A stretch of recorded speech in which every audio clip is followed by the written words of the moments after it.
Hi అండి, welcome to నాను creations. I'm మమత. ఈరోజు అయితే నేను మళ్ళీ చికెన్ వీడియో పోస్ట్ చేస్తున్నాను. నిన్న వండాను, నిన్న ఉగాది పండగ కదా, నిన్న చికెన్ కర్రీ చేశాను, కానీ అంత అడవుడి అయిపోయింది అనమాట. మళ్ళీ ఈరోజు అయితే మేము సరుకులకు వెళ్ళాము. ఈవినింగ్ టైంలో సరుకులకు వెళ్ళి దారిలో వస్తూ చికెన్ తీసుకొని వచ్చామన్నమాట. మళ్ళీ చికెన్ కర్రీ అయితే చేస్తున్నాను. మేము సరుకులకు వెళ్ళినామంటే ఖచ్చితంగా చికెన్ తీసుకొచ్చుకుంటామండి.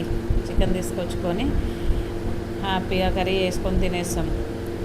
సరుకులు తీసుకున్నాము కొన్ని, ఇంకా వస్తువు అయితే చికెన్ కూడా తీసుకొని దారిలో చికెన్లోకి కావాల్సినవి అన్నీ తీసుకొని వచ్చేసినాము.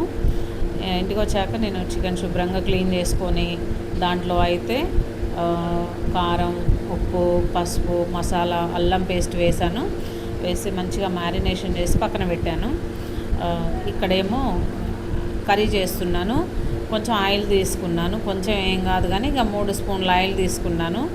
ఆయిల్ మంచిగా హీట్ అయిన తర్వాత మెంతులు, జీలకర్ర వేసాను, ఎండుమిర్చి వేసాను, ఆనియన్స్ వేసానండి. ఆనియన్స్ నేను ఇక మిక్సీ పట్టాలి అనుకోలేదు, ఎందుకంటే ఎప్పుడు మిక్సీ పట్టి గ్రేవీ కర్రీ చేయడము ఇదంతా హడావుడి ఎందుకని చెప్పేసి వండిన ప్రతిసారి ఒక్కొక్కలాగా, ఎప్పుడు చికెన్ వండినా సరే ఒకే టేస్ట్తో వండనండి, వేరే టేస్ట్ తోటి వండుతూ ఉంటాను. అయితే నేను ఆనియన్స్ కట్ చేయకుండా, అదే మిక్సీ పట్టకుండా ఈ విధంగా కట్ చేసుకొని మంచిగా ఆయిల్లో ఫ్రై చేస్తున్నాను. మరీ ఎక్కువ బ్రౌన్ కలర్ వచ్చేంతవరకు ఉంచాల్సిన పని లేదండి, ఎందుకంటే తీయగా అయిపోతాయి ఆనియన్స్. మనం కూరలో ఎంత కారం వేసినా అది తీయగానే ఉంటుంది. స్పైసెస్ అనేది స్పైసీగానే ఉంటుంది, టేస్ట్ మాత్రం కొంచెం తీయగానే ఉంటుంది. ఆనియన్స్తోనే టేస్ట్ వస్తుంది. అందుకని చెప్పేసి నేనైతే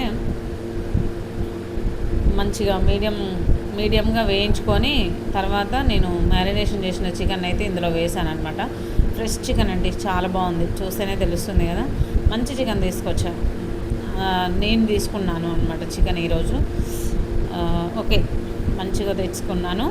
తర్వాత ఇక్కడ చికెన్ వేసిన తర్వాత మూత పెట్టేసుకొని మంటను లో ఫ్లేమ్లో పెట్టుకొని ఒక 4 నుంచి 5 మినిట్స్ అట్లా ఉడికించుకుంటే మనకి ఆల్రెడీ ఇక్కడ 70%, 80% మంచిగా ఉడికిపోయింది. ఇలా ఒకసారి బాగా కలిపేసుకుందాము. అటు ఇటుగా కలిపేసుకొని మూత పెట్టుకోవాలి. చూడండి, మంచిగా ఉడికింది కదండి. ఒకసారి ఫ్రై చేయాలి అండి చికెన్. ఎప్పుడు ఫ్రై చేయాలి అన్నా కూడా మళ్ళీ చేద్దాంలే ఎప్పుడైనా ఒకసారి అనుకుంటూ ఉంటాను. సరే, ఈసారి అయితే ఇక ఈ విధంగా చేస్తున్నాను. మంచిగా కలిపేసుకొని అడ్డదిడ్డం కలిపొద్దండి చికెన్ని. ఇప్పుడు చూడండి నేను ఎలా కలిపాను. సరే, ఇక్కడైతే ఇక మూత పెట్టేసుకొని మళ్ళీ ఒక 2-3 మినిట్స్ ఉంచుకుందాము. కంప్లీట్గా ఉడికిపోతుంది చికెన్ అనేది. చూడండి, ఆయిల్ అంతా పైకి వచ్చేసింది.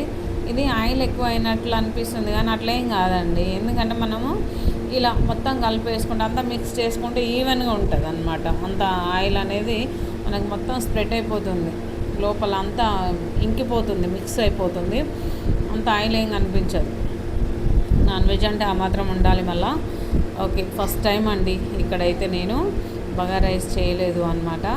బగారా రైస్ చేయకుండా ఓన్లీ వైట్ రైస్ కొరకే నేను చికెన్ వండాను. ఇంకా సరుకులకు వెళ్ళొచ్చామని చెప్పాను కదా అండి, వెళ్ళొచ్చేసరికి మస్తు లేట్ అయింది. ఇంకా వచ్చి రాగానే ఇక కొత్తిమీర, పుదీనా ఇవన్నీ కట్ చేయడము, పచ్చిమిర్చి కట్ చేయడము, ఇవన్నీ కడగడము, ఆనియన్స్, ఇదంతా ఎందుకు పెద్ద ప్రాసెస్. ఇంకా బయటికి పోయేస్తే ఎలా ఉంటుందండి, అంత ఇంట్రెస్ట్ ఉండదు, ఓపిక ఉండదు కదా. అందుకని చెప్పేసి నేనైతే ఇక వైట్ రైస్ అట్నే పెట్టేసాను పొయ్యి మీద. ఇంకోటి ఏంటంటే ఇక వెళ్ళేటప్పుడే రైస్ కడిగాను, రాగానే అన్నం కూర చేసుకొని హ్యాపీగా తినేసాం. Okay friends, bye.